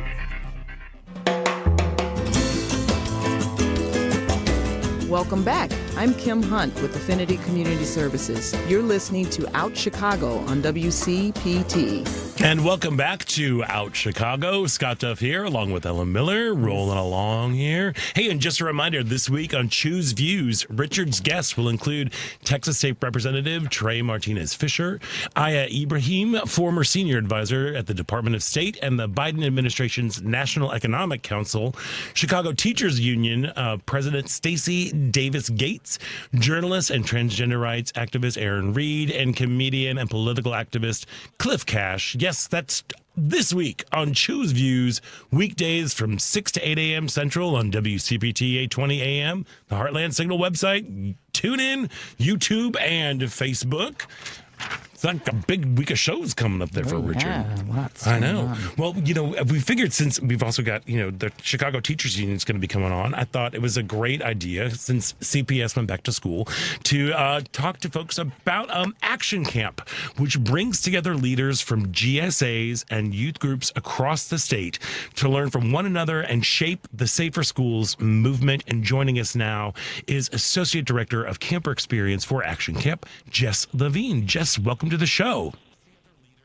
Thank you so much for having me. Thank you. We're so happy that you were able to join us today and that you're out there doing the work. Can you tell folks out there a little bit more about the history and mission of Action Camp?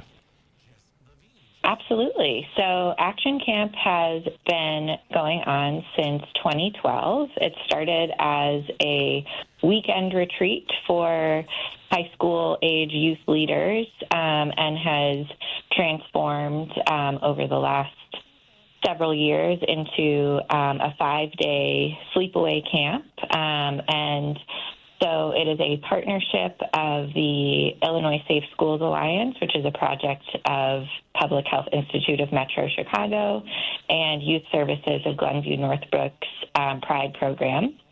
And so each summer we bring together about 60 youth participants. And so 15 to 16 of those folks are youth leaders. And so they really plan all of the learning programming that happens at camp. So whether that is, workshop on the history of ballroom or how to start a GSA in your school or the intersectionality of LGBTQ issues and religion. Those are all completely youth-driven, youth-led workshops. And then the other piece that the youth leaders organize for the campers are our social events. And so they work really, really hard to make sure that camp feels like an inclusive space for everybody, and campers at the end of the week really walk away feeling like they know that they have a place where they can express their true selves and bring that energy back into the school year and really feel like they can enact change in their home communities. Excellent. Jess, you said it's a statewide program. How do you go about getting kids involved as campers or youth leaders from downstate Illinois, where do you get any pushback from the schools down there, or is the mission more difficult in some of the areas in Illinois, or how do you go about getting the word out and getting these kids where they need to be? Yeah, that's a great question.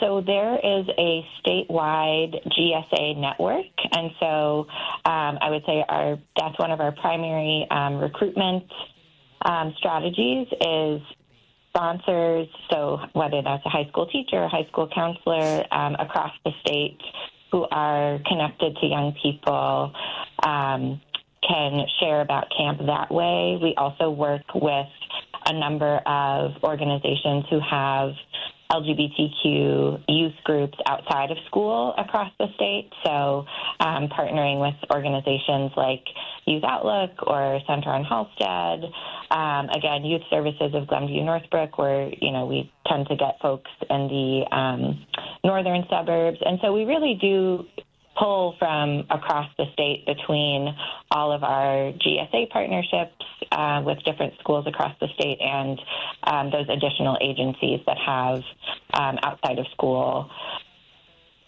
programming. And so usually, even in the areas where you might not expect to find a GSA or find a youth group for young people, we try to get as far of a reach as we can. And one project that I took on this year was figuring out if campers had other campers who lived close by. So even once they left camp, they felt like they could still maintain a connection with other people. Yeah. Nice. Yeah. In our previous segment, we were talking about GSAs, and I just want to make sure that I was giving correct information. I know when they first started, it was Gay Straight Alliances, but I believe now GSA stands for Gender and Sexuality Alliance. Am I correct on that? Yeah, so most schools have switched to that language. Yes, you're okay, right. Cool. I just wanted to clarify, make sure I wasn't saying anything wrong. You want to be giving the correct information. Right. But, I couldn't imagine, I'm in my 50s, and I could not imagine being, when I was in high school, I knew I was gay, and I kind of came out to some certain people, but I could not imagine being in a place where I could be out and be a part of an organization that is youth-driven. I feel very fortunate in my life, in terms of like my spiritual life and like in terms of like a theatrical life. I was lucky enough to be involved with some programs that were all for kids by kids, or let's say for students by students. And what an empowering thing that Action Camp must be. How do you clearly we have like a return people coming back because you have these youth leaders who are running a bulk of the workshops. How do you work with the students to help create the program, or do you just kind of step back and let them do their magic because young people are incredible? Yeah, absolutely. No, I would say it's definitely a both and. We want to make sure that they feel like they have support from staff. So we have an entire team that is devoted to supporting them really from they go through, an application process to become a youth leader, and then they have an orientation, and then they meet throughout the summer pretty much on a weekly basis to develop their workshops. And so they are working in support. They're receiving support either from, a staff person from one of the partner organizations, or an intern who is supporting the project of camp. And then when we're at camp for all of the workshops, there is a staff person present. And so the staff role really is to jump in if the youth leaders are, looking or indicating that they need some backup dancing. But that's sort of the language that we use, is that the adults are kind of like the backup dancers, and the youth leaders are, putting on the main show. They're Beyonce. And so, exactly right. And so most of the time they really get to, pick topics that they already have a passion about or something that they want to maybe learn more about, and then share that information. And then the grown folks, we're really there to make them feel like if they are struggling or they, forgot some material, that we can support them in making their workshop feel like a success. Is there any challenge to getting kids to participate? I mean, do you have to kind of, do you have enough that just, they want to be a part of it, or do you have to kind of get in a little deeper and try and recruit kids that may be shy about it, or, for example? Yeah, that's a really great question. I would say over the week of camp, we really see some transformation in young people. So maybe on the first day, they're getting out of the car. If they've never been to camp before, they are feeling nervous or a little reserved. And then I think because we set a clear expectation from the beginning of camp that,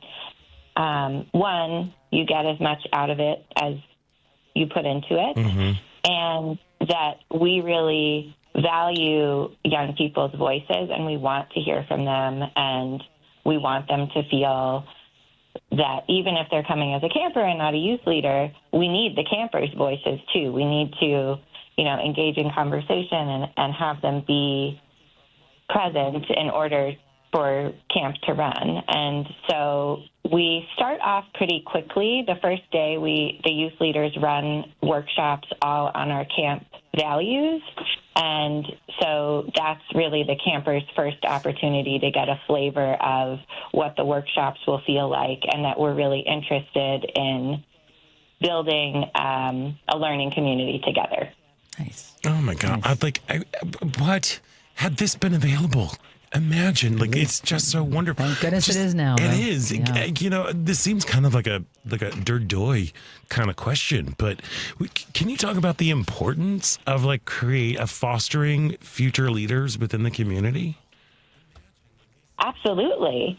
Yeah, I will say, looking at the feedback that we get from campers at the end of the week, there is so much there around, I feel more confident to be able to go back to my school community or, the community I live in and advocate for myself, advocate for other people. It really fires them up to go, and I think whether or not they are somebody who is, naturally wanting to be on the front lines, or somebody who maybe discovers that one of their strengths can still be used in advocacy work, maybe even if they're not, a super out there person. And so I think that's another benefit of being at camp, is that they can see all different types of leadership and all different ways to be involved in a movement and, in making the world more of how we want to be living in it. Yeah, it is truly remarkable. I used to be a high school teacher, and to see this sort of work happen and to see young people and students really grow into their beliefs and what they are willing to fight for is always just so incredible. To see this and encouraging, yeah. Now I know that this is a partnered. There's a partnership here, and it's with the Public Health Institute of Metropolitan Chicago, and you are with Youth Services of Glenview and Northbrook. Can you tell us a little bit about that organization? Absolutely. Yeah, so we are a community mental health organization in Glenview. The agency has been around in some iterations since the 1970s, and presently our main focus is on sort of empowering young people and making sure young people feel happy, healthy, and hopeful. And so our Pride program specifically serves young people from kindergarten through high school, through weekly support groups, and our Pride Lead, which is our youth leadership program, And so even, throughout the year, there are leadership opportunities for young people. And then often, if they are in our Pride Lead program, we encourage them to apply to be youth leaders at camp. And we also offer, one of our groups is a monthly parent and child kind of social space. And so that's the Pride side of things. We also offer other youth development programs and then more traditional, individual and group therapy. Yeah, all I got is Whitney Houston going in my head right now. Like, I believe the children are our future. Yes, absolutely. It's wonderful, and I love that you have introduced. Though I may have misheard this, but you're introducing a new way to that. You're checking in on the participants of camp, like creating like a network. Did I mishear that or like? Yeah, no. So we. Sometimes, campers come to camp and they don't know if there are other people in their area or who lives close to them. And especially for our folks who live maybe in more rural areas or further downstate, they're not kind of in the Chicagoland area or kind of the collar counties. I felt like it was important this year to make sure that they knew there's at least one person who's, 40 minutes away from me or 30 minutes away from me. Mm-hmm. And so in this next week when we sort of do our follow-up email with campers of just, we hope everyone's school year is starting off well and we're still here for you. We're going to include in that if they are interested in connecting with other folks and they want to confirm who lives close by, that we have that information available for them. I love that. And will these like sort of check-in moments continue throughout the year? And will these student leaders who, when they say go back to, Springfield or, Champaign, will they be able to use y'all as a resource to help? Like, I need some ideas or bounce some ideas. Like, this is what we're planning for our next event or things like that. Yeah, absolutely. So we, we encourage all of them to check out both, youth services and PHIMC have youth leadership programs or youth advisory. Ours is Pride Lead, and then PHIMC's is called the Youth Advisory Board. So we encourage folks to check those out. But certainly, yes, they have our contact and they can reach out to us and use us as a resource. And campers have definitely done that. We do kind of about a 1 month check-in after camp, and then the next one we would do is at 6 months.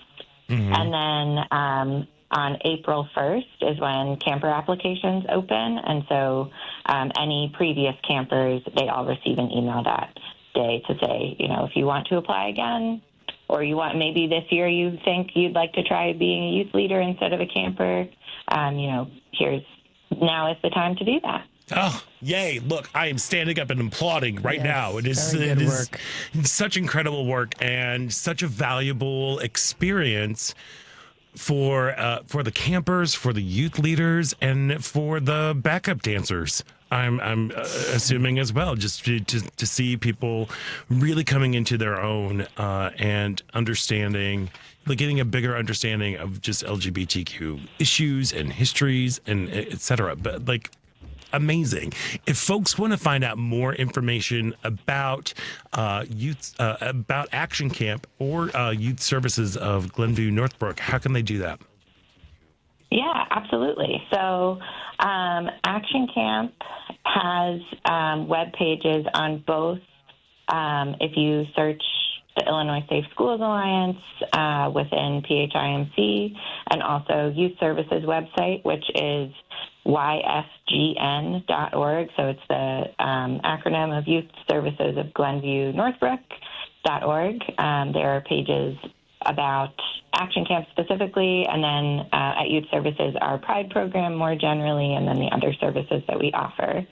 And both of these organizations are nonprofits, and all of our campers come to camp with the option of it being fully scholarshiped. And so, we obviously do lots of fundraising to try to cover those costs for campers who would not otherwise be able to attend. Any fundraisers coming up, Jess, that we should know about that we can tell our listeners? So typically we get the big fundraising going for camp closer to, March, April. But certainly I think throughout the year, every little bit helps us. Right. If you're touched by this conversation and want to donate, it's always a good time to help fund this great project. Great. Well, Jess Levine, Associate Director of Camper Experience for Action Camp and a member of Youth Services of Glenview Northbrook, thank you so much for joining us today. And thank you so much for the inspiring work that you are doing with young folks. Again, it can't be stated enough of what an incredible resource and experience this has to be for young folks who are just trying to make a change. Absolutely. Thank you so much for having us and uplifting the project. Well, and reach out we'll circle back to you around in the springtime so we can help get some butts in seats and get you some do-re-mi so kids can go to camp. Absolutely. Beautiful. We would love that. Done and done. It's on the books. Fabulous. Jess Levine, have a wonderful rest of your Sunday and enjoy this beautiful weather. Well. Thank you so much. Thank you. We are going to take a quick break, and when we come back, it is the final thrilling show-stopping moments of Out Chicago right here on WCPT Heartland Signal. Amy Goodman reports on the news stories rarely covered by the corporate media. Democracy Now! The UN's Humanitarian Affairs Office warned Palestinian children are at high risk of injury or death from unexploded ordnance left after more than 13 months of Israeli attacks. 8-year-old Mohammed Karmash, this is his mother. No one was there to tell him that these are explosives that the Israelis throw. Democracy Now! Weekday evenings at 10 on WCPT 820, Chicago's Progressive Talk. Why choose a Sleep Number smart bed? Can I make my site softer? Can I make my site firmer? Can we sleep cooler? Sleep Number does that. Cools up to 8 times faster and lets you choose your ideal comfort on either side. Your Sleep Number setting. It's the Sleep Number biggest sale of the year. All beds on sale up to 50% off the limited edition smart bed. Plus free premium delivery with any smart bed and adjustable base. Ends Labor Day. All Sleep Number smart beds offer temperature solutions for your best sleep. Check it out at a Sleep Number store or sleepnumber.com today. Chicago's Progressive Talk, WCPT 820, where facts matter. Hi, this is Renee Taylor. You're listening to Out Chicago, WCPT 820. And welcome back to Out Chicago. Scott Duff here, along with Ellen Miller, rolling along here. Hey, just also want to let you know that tomorrow on Driving It Home, Patty Vasquez will be joined by Dr. Jason Bussell, Director of Chicago Community Acupuncture, Janice Rodriguez, who is just a delightful. She is a producer of Las Locas Comedy, a Chicago showcase featuring Latina and Latinx comedians and other locas, and Jen Korotko, the approachable healer, Driving It Home with Patty Vasquez, weekdays from 5 to 7 p.m. Central on WCPT 820 AM, Heartland Signal website, TuneIn, YouTube, and Facebook. I know we were talking earlier in the break. You brought up the possible threat, the actual threat that has been said by the ding dong in the White House, that he's aiming his sights on Chicago for putting more military. And talks about our city in just glowing terms. Well, but this is the whole thing about, it's about retribution. Mm-hmm. This is all about retribution. Because Chicago, if you recall, chased him out of here. Yes. When he was running that first time, he was too chicken to get out of the car. Talk about taco time. Yep. Taco's been happening all this time. Mm-hmm. Trump always chickens out. And he just has it in his sight here that because we did not want him, now it's personal. But Chicago has always been the focus of of people like, this place is so violent. It's so blah, blah. It's like, we're way down on the list. Go to your red state cities. Let's go to Memphis. Yeah, Memphis. Memphis is like way up high. I remember like having some lady that I used to work with chiming in about like, oh, during his first term, she had posted something about there was a gay man who was murdered in Rogers Park while walking his dog.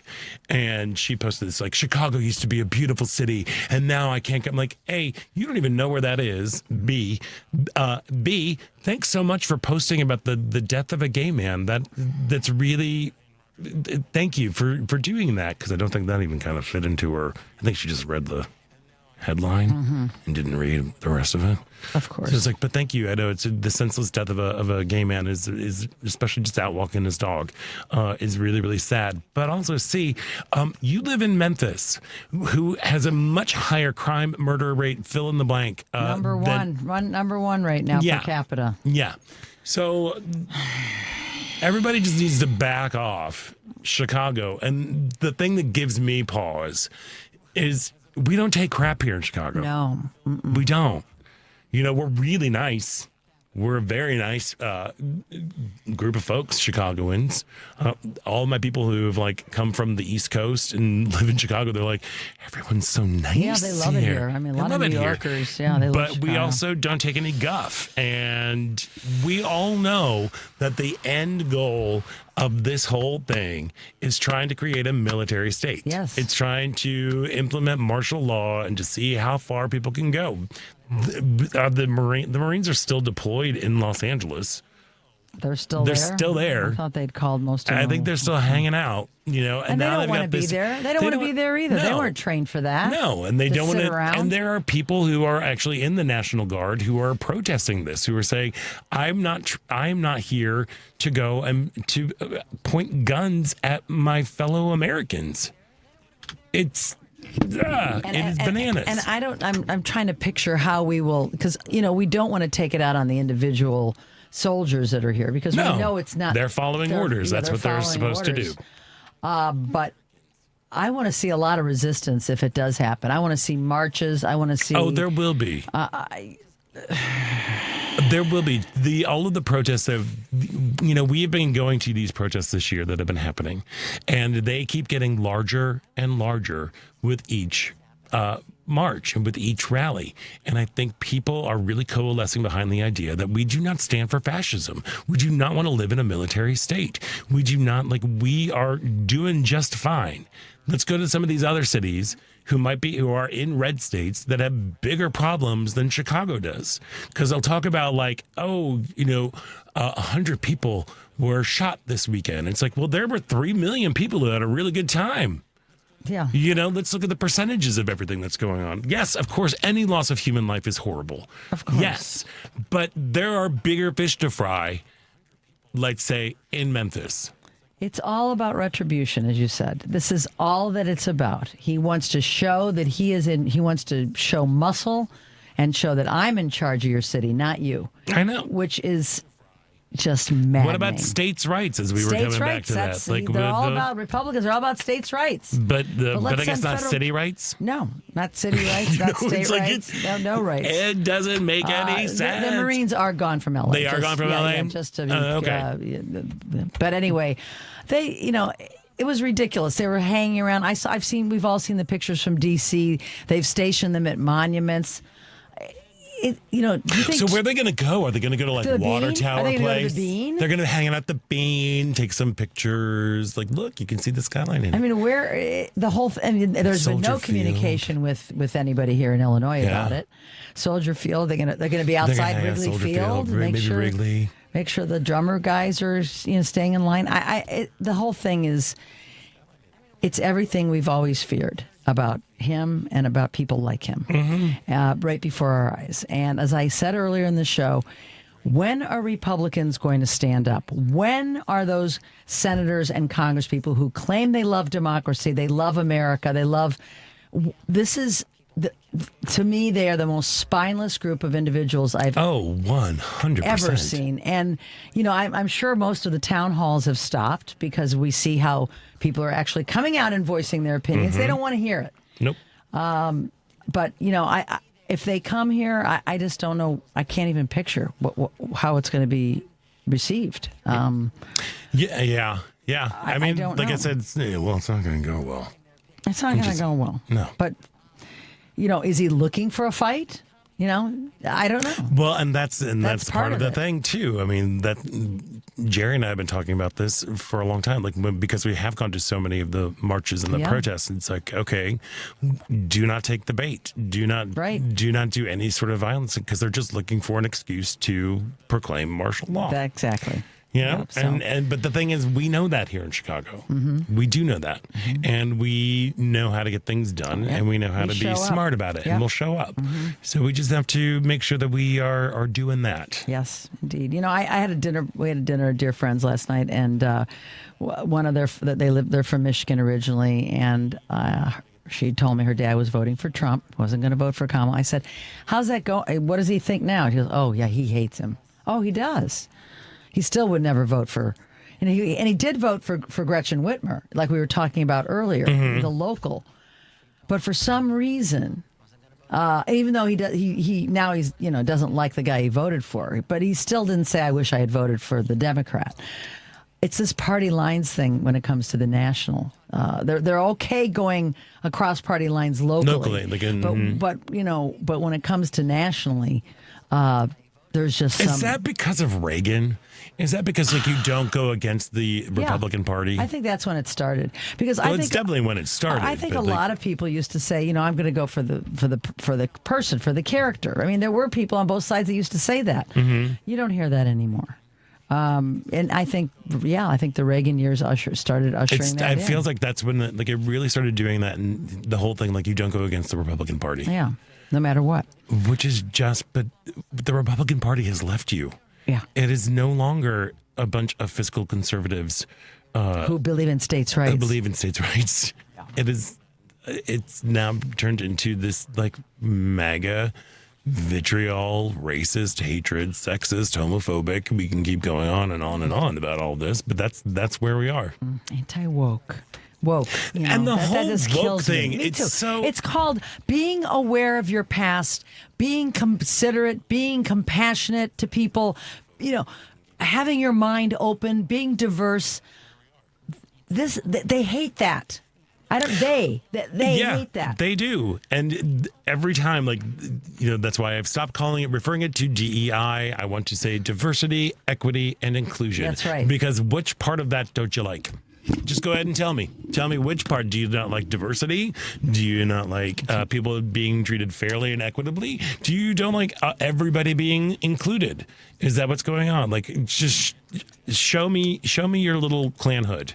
That's what I want. So at least I know, because it's ridiculous. The stuff that's going on, the Smithsonian's that he wants to propose also to go into museums across the country is ridiculous. The way that books are being banned, the way that whole communities are being erased from websites, especially around LGBTQ issues. There's for Stonewall, they took away the T.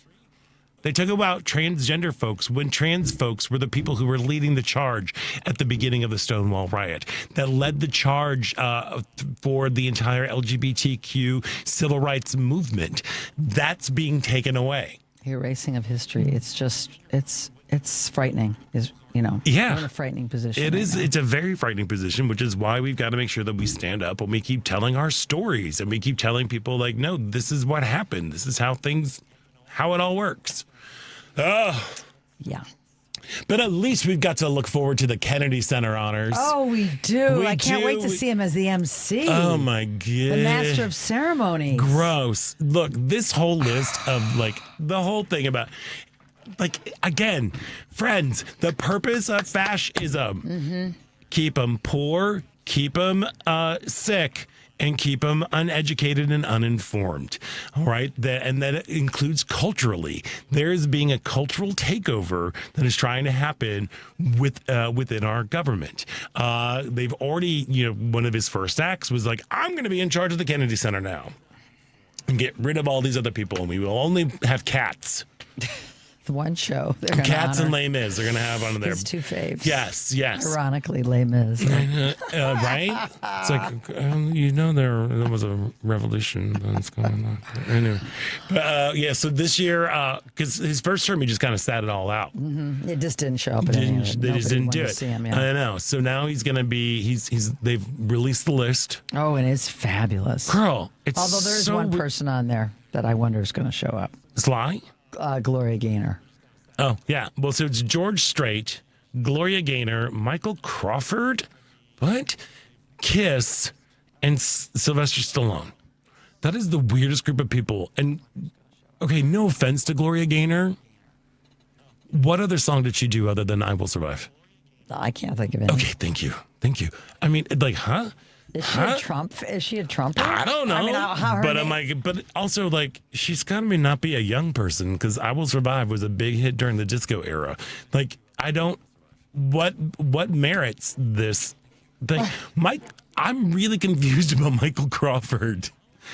For folks who might not know him, he's the guy who played Phantom of the Opera on Broadway in the 80s. Yes. Okay. So, but I don't know. Kiss, I mean, I get Kiss. I get the appeal of Kiss. I don't understand how Kiss is doing this because they were very, very anti-Trump for a while. And the fact that they said yes to this whole thing is... Now, have we confirmed that these people actually said yes or that they were just named? I'm not sure Kiss, about that. There was a big question mark because I know a lot of the band members, particularly Gene Simmons. Yeah, he came out and made a comment about... was against him. Yeah. But that was earlier. I don't know if they've agreed to go on or what's going to happen, but it's just I don't get it. I don't understand. There's so much to not understand. I know there's so much to not understand, but I think the thing to remember is they are trying to shape the culture with what's going around, with what is acceptable to be seen or heard or, consumed or whatever it is. That is for people who are screaming about free speech from the top of their lungs. Oh, yeah. Mostly because they want to say the R word out loud to people, and now they're dictating what is suitable to be performed at our country's elite cultural institute that celebrates culture of all kinds. It's just mind-boggling. Jerry had a piece performed at the Kennedy Center. He did? Yeah, years ago, and I couldn't go because I was doing noises off. Oh. I'm so sad about that. Oh, yeah. Yeah. So, but he had a piece that was performed there. I've had friends who have performed there, many different places, from dramas to improv, stuff from Second City. It's kiddos. We got to buckle up and we got to stay strong and stay vocal and don't be afraid to speak your mind. That's what they want. They want to make you afraid. Yep. But just go ahead and talk about it, even if you got to put it in all caps on a social media website that's aimed at a certain ding dong. Can you say Epstein Files 5 times? Keep saying it because he's trying to get your mind off of it. Oh, our mind's not going to go off of that. No, not at all. But my mind will be switching over to go into something nice, like a wonderful day outside. That brings us to the end of Out Chicago this week. I want to thank all of our guests, Alison Gash, the wonderful Anjali Bhimani, and Jess Levine. Paul, thanks for hanging out with us on this side of the wall. It's always great to see your mug. We got Matt back there taking care of everything. Thank you so much for running that. Ellen Miller, always a pleasure to see you. There you are with your autographed blouse. Thank you. With Casey. There we are. And I'm Scott Duff. And until next week, stay proud. The Big Picture with Edwin Eisendrath, Saturdays at 1 p.m. Count me among the Americans that want to see change. Now, of course, the change I was looking for would have put Kamala Harris in the White House. Americans voted for change. They just, Trump, I think they got the wrong kind. Still, I'm grateful for elections, even when we lose. They tell us about ourselves, and we can't ignore that and shouldn't. The Big Picture with Edwin Eisendrath, Saturdays at 1 p.m. Ready to step up your style? Do it in a Porsche. Own the road with power and performance. And find yours at the Porsche Exchange in Highland Park. Our tariff